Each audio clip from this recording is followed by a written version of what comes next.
Assalamu alaikum. Today I am making Firdaus Kitchen most selling item, chicken biryani. In a bowl add 1 kg chicken,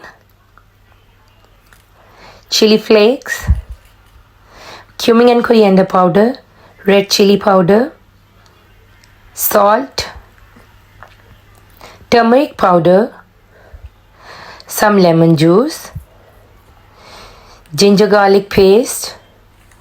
Mix it all well to combine and leave to marinate for 15-20 minutes. Meanwhile, take a medium onion and cut that in slices.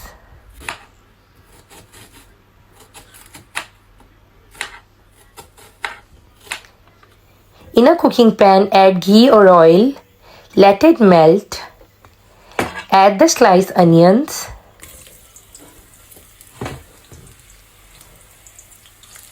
Green cardamom,